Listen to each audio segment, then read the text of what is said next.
Hello, YouTube family. Another cold day. Had lab work done at the VA, and I go back to the doctor next Thursday, or the 30th, and I'm not sure, is it 30th or Friday? Let me look at my, what you call it here. The 30th is Thursday. Still haven't got my refund. I don't think they're going to send it. I think what they're going to do, they're going to figure out that there was a mistake or something, but my 30 days is up. So, pretty much, Ted, I hate to say it, but I lost that $100. Boy, I sure would have liked to got that printer. Anyhow, and my intention was to go get my ID, because Barbara sent me enough money to go get my ID. And I had all my paperwork ready, but Jennifer has misplaced her folder where she had all the birth certificates and Social Security card and all that stuff in it. And she couldn't find it at the last minute. So we had to go without it and couldn't get it. So we'll find, it's in there somewhere. She got it somewhere in there. So I didn't get to give my ID. And a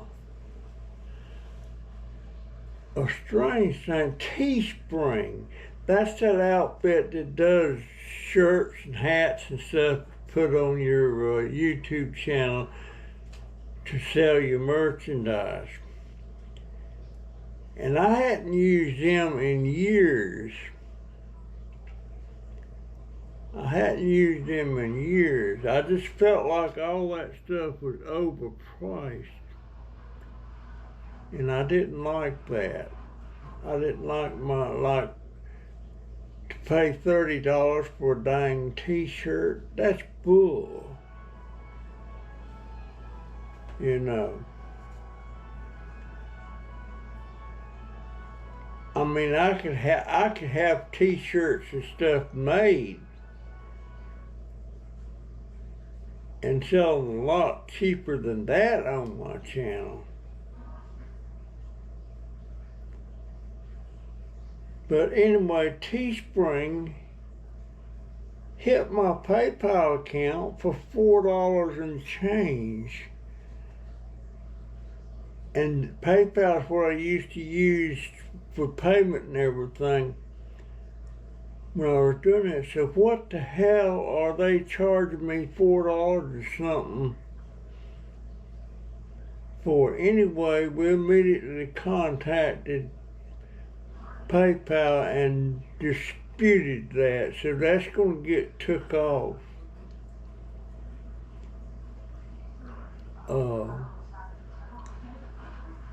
But you know, it just kind of dawned on me. I'll be 84 in a couple of months. So that means, then I got thinking, I said, my gosh, I'm looking in 90 years old pretty soon. 90. I feel like that's not me. That's my aunts and uncles and all them people they're still living. That's the ones that's up in them years like that. Not me, not Russell. Russell M. Pearson Jr. looking at 90 years old. My goodness. 90. Whew. And Donovan next month, Donovan will be 35. And Jennifer just turned 54. Let's see, 54, 80, 90, 2000, 2010, 2020. Jennifer just turned 54 years old.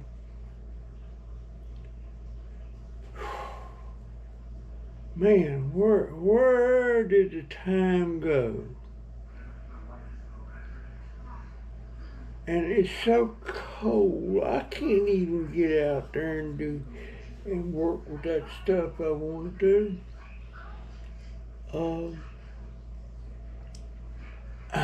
I was wanting to take all my scraps of the thing, but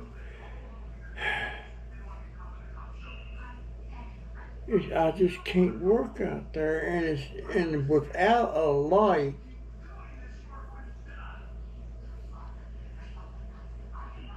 You know,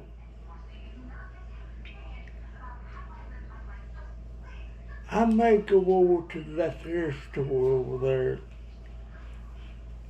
and see if they got a cheap, bright desk lamp or something. 'Cause then I could piddle with some stuff in here.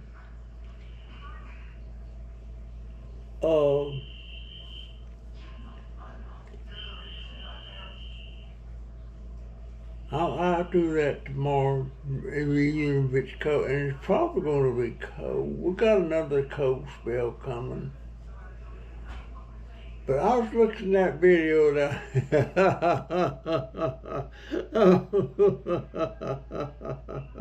I was looking at that video, and then people up around Tallahassee and Pensacola, they had 4 or 5 inches. You know how it piles up on top of your car and your hood and everything. They were like looking at it. What is that? It's snow, but we're in Florida. Yeah, things can happen. Oh my goodness. They was in shock, boy. I tell you, my uncle lives in Pensacola. Well, he died.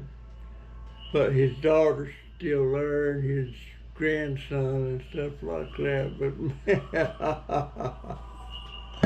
I can imagine, you know, I'm glad I don't live up north now, but I would like to be able to just get out in it one time. There was nothing more pleasant and more soothing at night. It starts snowing, and I mean it's snowing heavy, and everything is quiet. It's so quiet, and you can almost hear the snowflakes hitting the ground. And to me, that was so peaceful. I didn't stay out in it long. But I remember, I used to turn the light on in front of the house where you could see that snow falling.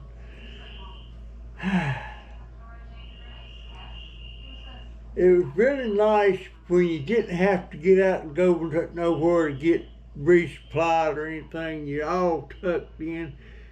It's nice.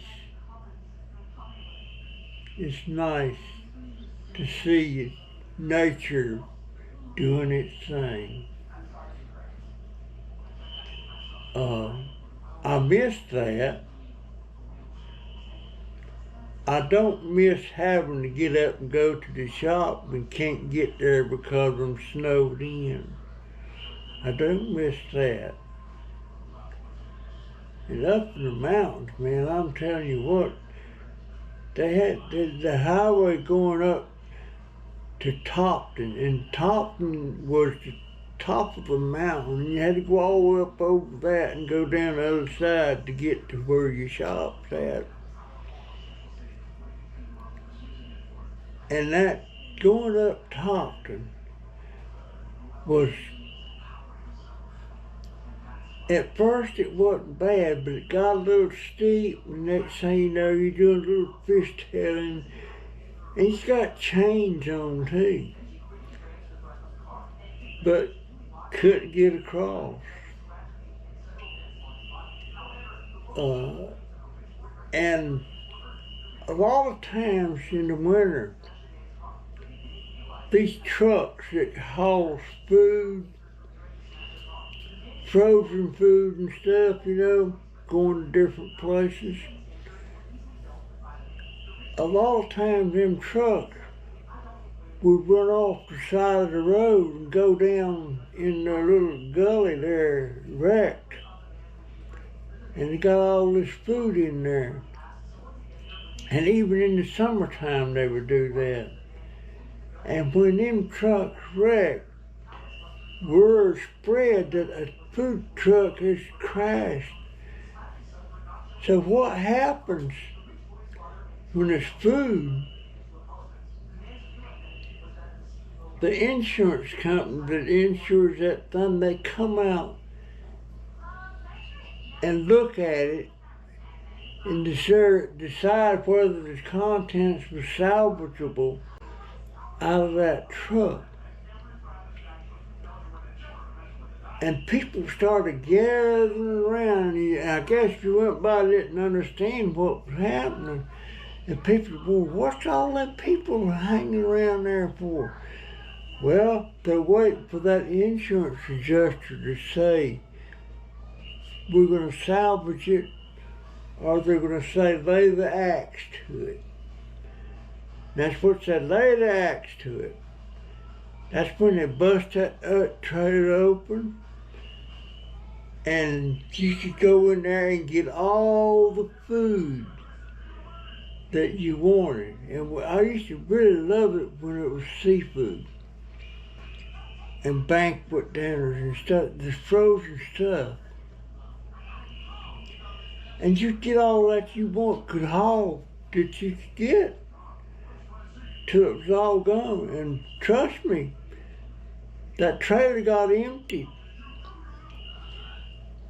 But I remember one year, man, we got like fish, shrimp, fish sticks, fish cakes, frozen flounder fillets, and just all kind of stuff like that. Unreal. But that happened pretty often. Pretty often it happened. And sometimes it was just regular groceries, canned goods and stuff. And I kind of like the frozen stuff the best, but you could only put so much in your freezer.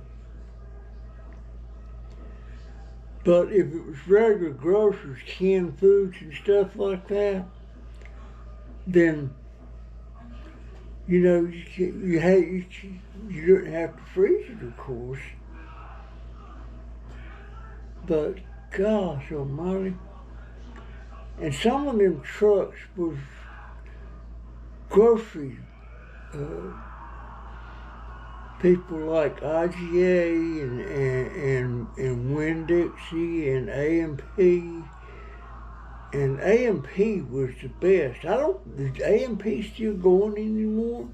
I don't know.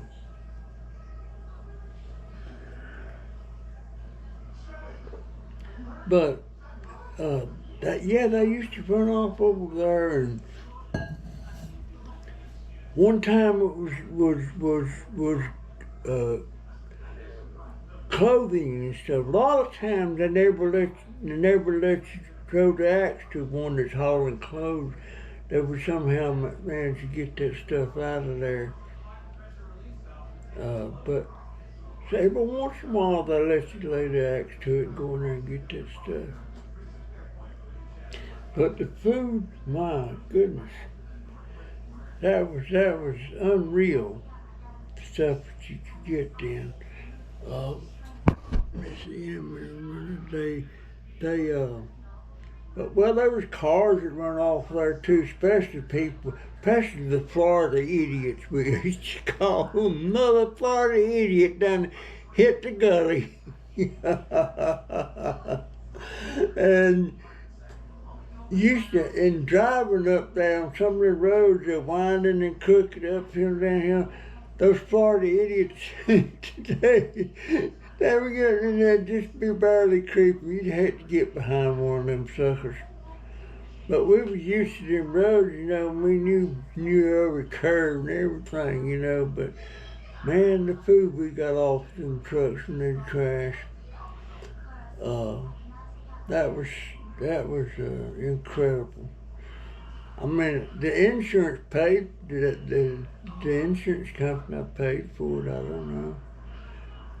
But I sure remember them trucks when the frozen food, especially the seafood, and we wasn't hurting for seafood up there, because everybody fished. We had frozen rainbow trout up the wazoo, because we fished just about even coming home from work. You go by the river there and you jump out there, you do spots real quick and you grab 7 or 8 fish out of the trout, take home, clean them, put them in the freezer. But there's a lot, and I love trout. Trout is my absolute favorite fish. And these grocery stores are selling them. They got like rainbow trout. They're not they're rainbow trout, but they're farmed. They're not wild caught. They're farmed. And there's so much difference in the wild caught rainbow trout than what you could buy in the grocery store. Used to, every time when we moved to Florida, we went up home for a few days. I'd always go and catch trout. They had places they called trout ponds. Well, those are wild trout. And you could catch. You didn't have to worry about limits, or you didn't have to have a license. And I go up there and catch. They're so easy to catch down in the river. And I go up there, and most time I'd get about 30 or 40 pounds. And it was so much. When you catch them, they weigh them, and that's what they charge you by the weight. And it was like $1 a pound, something like that. It was cheap. Plus, if you didn't want to worry about dressing them out, cleaning them and everything, they'll clean them right there for you. So and I'll fill that cooler up, man. Freeze them things, throw them in the freezer at Ma's, my mother-in-law's, and throw them back in my cooler, and I'm good to go when I'm going back to Florida. I sure miss the rainbow trout. Lord have mercy. And there's tomato farms up the wazoo up there. I don't know why people got started raising them things, but they even had a packing house for them things. And they'd raise them tomatoes. And as tomatoes, the packing house didn't want the ripe tomatoes. They wanted them where it just had little tinge of red on there. So everything that was ripe, you go in there and I forget, it wasn't much. They charge you so much a full 5-gallon bucket, and it was cheap, and they were great tomatoes. But they didn't want the ripe ones, so we get the ripe ones. Every time we come back home to Florida, we'd have a couple of buckets of ripe tomatoes, and we'd process. We couldn't eat them all. We'd let them go bad. She'd can them up or something, you know. Man, got a lot of good memories of that place. So much it just kills me. The last time, right before my wife died, we had been up there, and we was coming back. We had 2 crates, two boxes of ripe tomatoes and fish, and 2 months later she's dead. My baby died. I miss her so much. If I don't die pretty soon, I'll be 90, and she'd be about 86. 80, now she'd be old enough to be 87. And we'd be sitting there together in a rocking chair, I expect. You know, that's a tough thing about life. We're all gonna wind up dead. And you live your life, and as you grow older, you get a lot more wisdom about stuff. But the problem with that, you're getting closer to the end.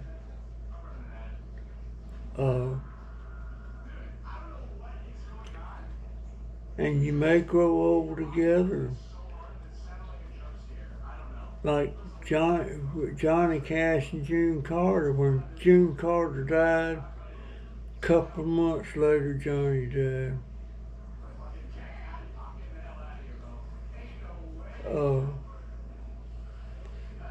But my wife, she always said, she felt bad that I was always having to take care, you know. She was well beyond her years. And she always said she didn't want me to die first, because if I died, there wouldn't nobody want to take care of her. But I never felt burdened or anything about all the care that she needed. It was just part of the package, you know. I mean, she had rheumatoid arthritis when she was about 15. So I never knew her when she didn't have these health problems.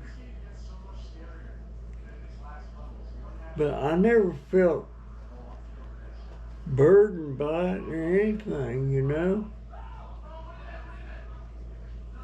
I always knew she needed help, you know, and stuff. But yet she worked.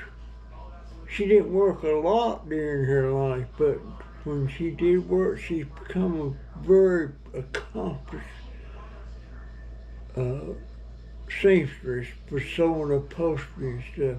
And nobody, the way her hands was all knurled up and everything, nobody said, how in the world did she do that with them hands like that? But she did it, and she was one of the better ones. She was one of the better ones. But she never worked much till we was married about 15 to 20 years. Then she started working a little bit, so learning how to sew and all. But she wasn't learn. She knew how to sew. She knew how to make clothes and stuff with a regular sewing machine. But once she learned how to do upholstery sewing on a commercial machine and everything, she was just great. Just great. God, I wish I'd have.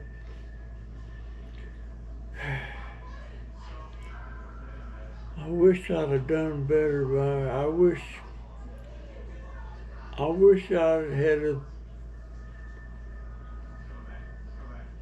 take time to smell the roses, so to speak.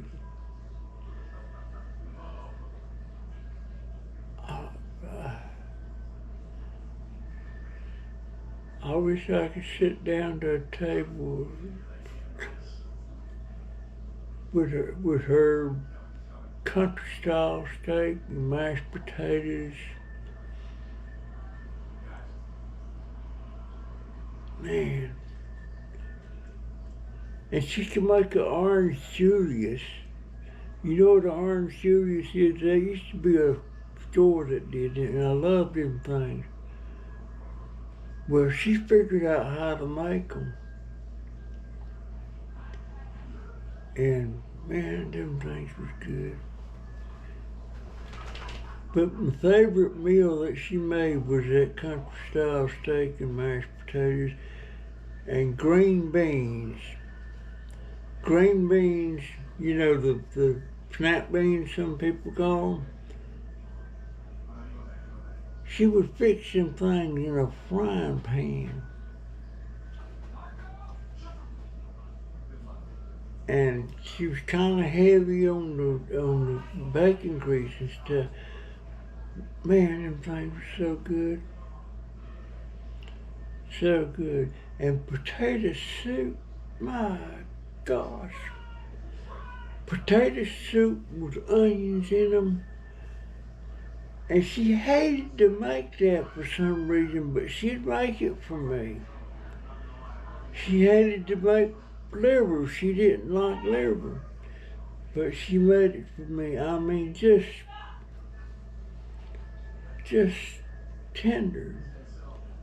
And the liver, my mama had a recipe for it. She cut that liver in strips before she cooked it. And my mama gave her a recipe for that. And Mama wished that she had never given her the recipe because it got to where my wife could fix it better than my mama. And my mama knew it. But that was just a wonderful, wonderful woman. My wife, not my mama. And my mama, I think my mama was jealous of my wife.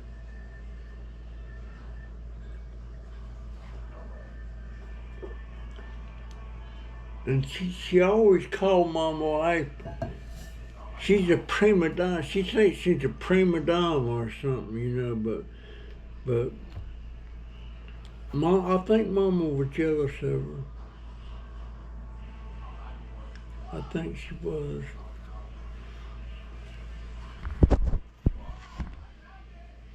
But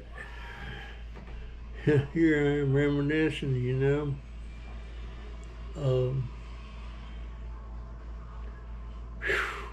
Man,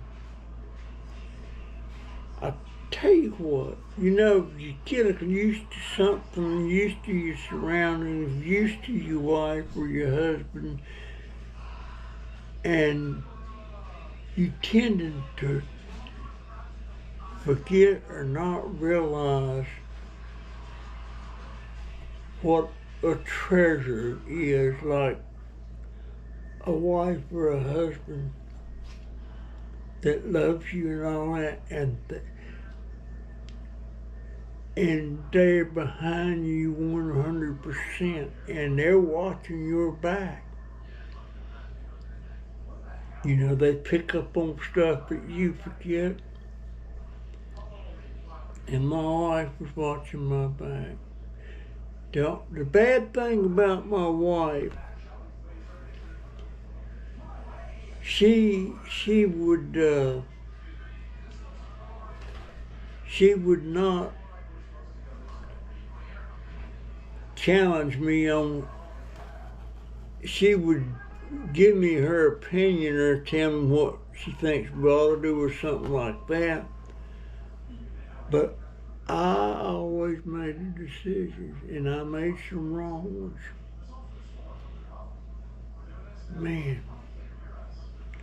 the biggest thing I ever done that I should have listened to her is when we went up in the mountains and we run into this guy, a land developer, and he was developing a community on the side of a mountain, and so we thought it wasn't even his land, but he was getting people to invest in it with him. And mainly me, got thinking about it, and I thought, man, that's going to be a great place. Went to the bank. We was in North Carolina, but living in Florida. Went to the bank and had that bank contact our bank and transfer $110,000 to that bank in Andrews so that we could get that $110,000 and invest in that property. Well, the man's supposed to make restitution, but he's in prison, and he ain't gonna have squat when he gets out.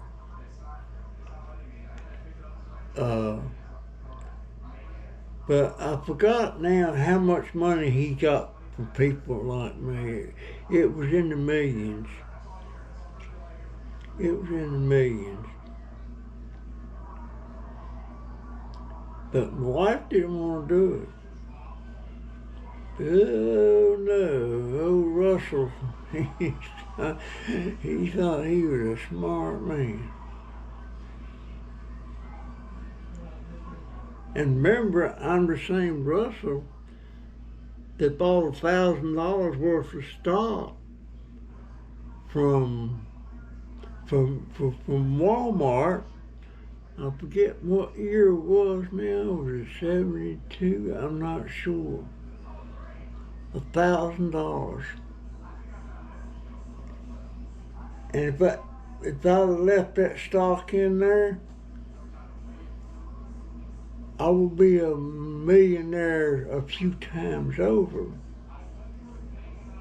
But oh no, I paid $1,000 for it, and then a few months later, that stock was worth over $1,500.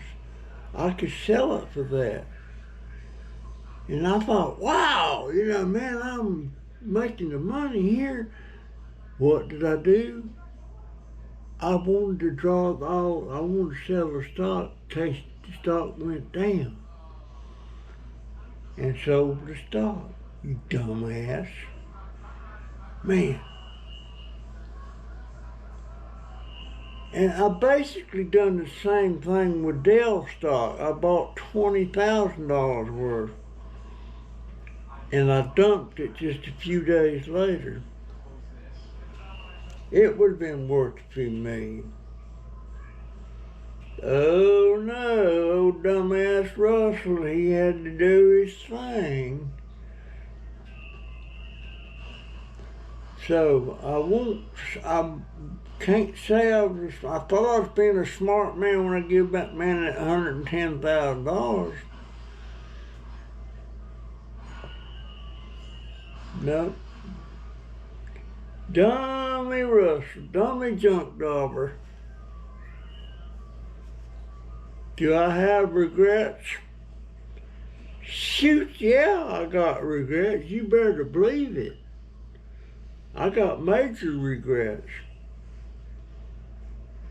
My big regret was, one of my biggest regrets is not appreciating my wife when she was alive. I appreciate her now, but she's not here no more.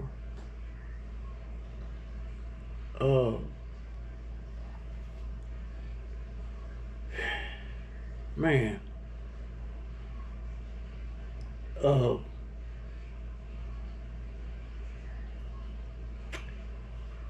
Lord have mercy.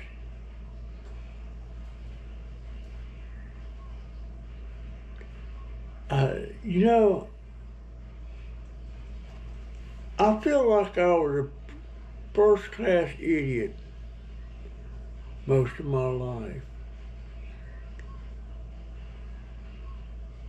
I don't know what it would feel like, well, I've done good. I've done well. At times I thought I was doing well.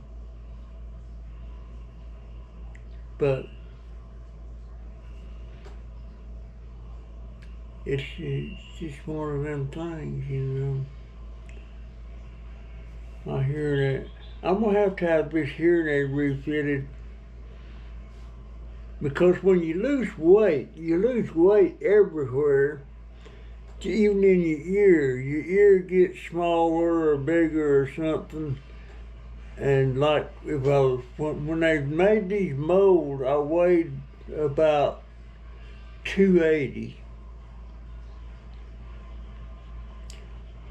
And when you lose weight, you lose it everywhere. You lose it in your ears, on your ears.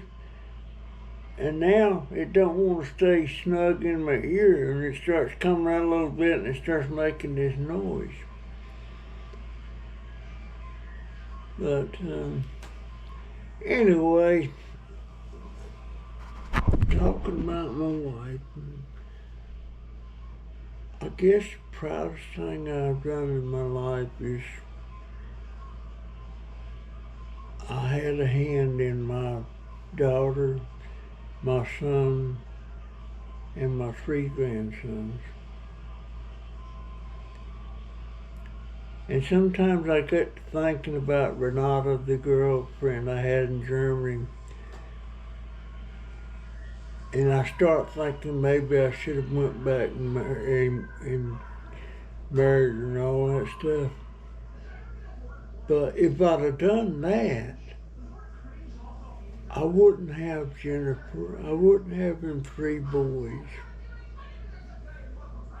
I probably wouldn't even be sitting here in Florida.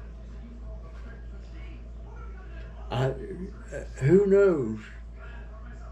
I might have stayed in the service for 20 years. Who knows? But I mean, I love Renata and all that stuff. And I missed her big time, and I felt bad when I found out she was pregnant when they sent me back to the States, and I didn't know it. I felt bad that I wasn't in on that and everything. But then again, if I went back and married Renata, I wouldn't have married my wife. I wouldn't have what I have now. And I got treasures now. Treasure being my wife, my loudmouth 16-year-old grandson in there, my middle grandson that's 25, and my oldest grandson is fixing to turn 35. That's the treasure in my life. I don't have no money, for sure, but it's. Do any of y'all ever have thoughts about stuff like that? I mean, what are you thinking when you're just sitting here? Everybody's always thinking about something, you know? I'd be interested to know. I wish some of you would tell me things like that. What are you thinking about?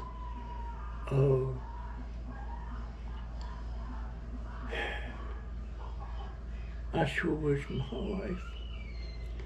I sure do. But she always had my back.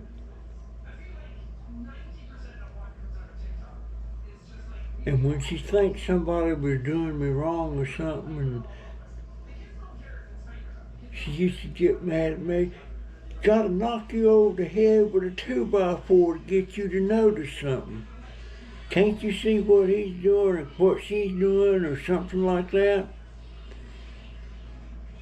But if she sees somebody getting over on me and I don't catch it, she lets me know. And one time when we had our business and everything, and I had a bunch of seamstress in there, and one lady was on piece rates. She wouldn't sew by the hour, she wouldn't sew by, so I put her on piece rates. And what she was doing, when I tallied up her pieces for the day, every day, that she sewed, and she did really well.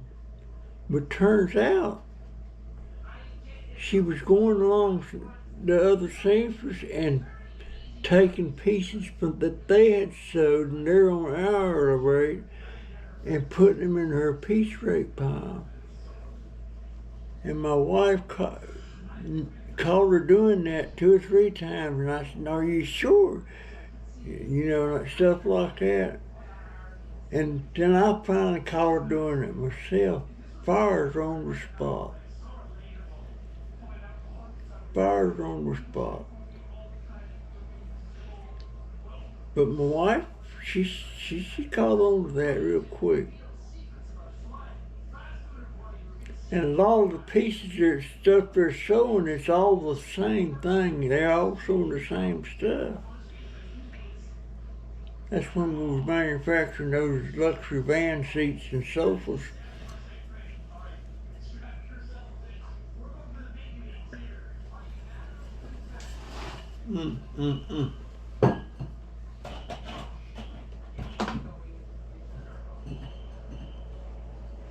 I have to set my coffee down there to keep it warm, starting to cool off a little bit. Put it in front of that heater. But anyhow, I guess I'm done reminiscing. It ain't gonna be long before I'm 90. I don't want to be 90, but boy, ain't nothing I can do about it unless I die. And I want to be around when Jaden's up in his 20s. I wish I knew what his interest is going to be besides them games. I really do. I still ain't got a haircut and my beard trimmed. Anyhow, folks, that's my story today. I'm sticking to it. And the good Lord's willing, see that thing making that noise again. I don't know if y'all can hear it doing that or not. But, yeah, that's my story. I'm sticking to it. I will see you in the next one.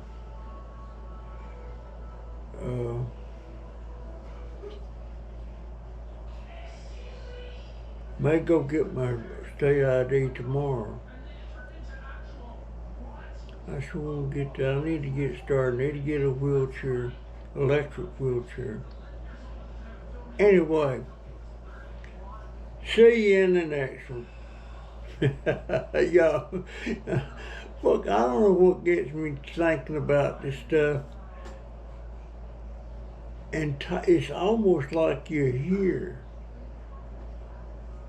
In a way, you are, or will be.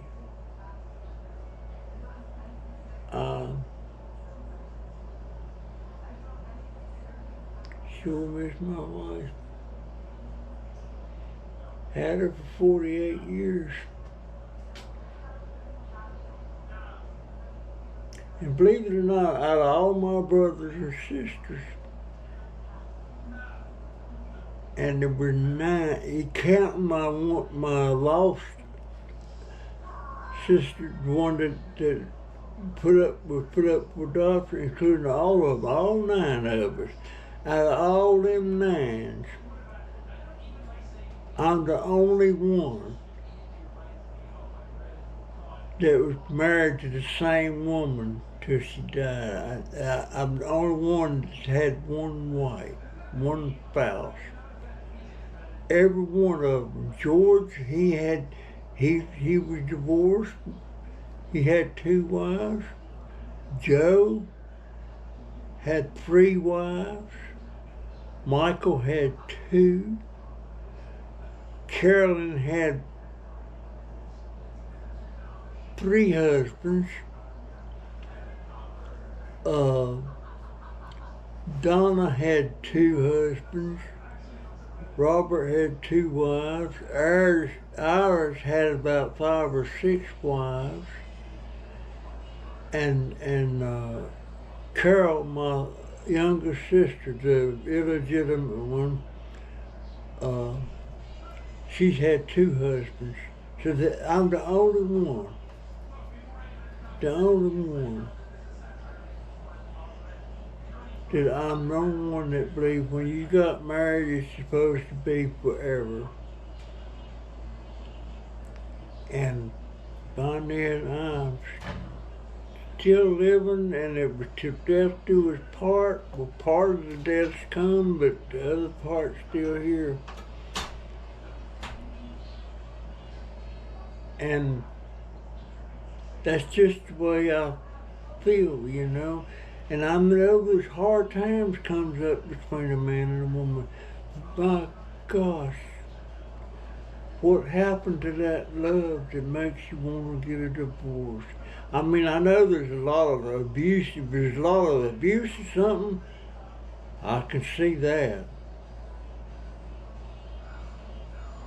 Anyway, there I go rattling again. I'm sorry, I'm just me. I'm old. I'm going to be 90. Oh, Lord have mercy. I'll be 90 pretty soon. Oh, man. And what family I got left, I love them so much. Folks, I'll see you in the next one, and I'm going to shut up this time, really, okay? See you. GoPro, stop recording.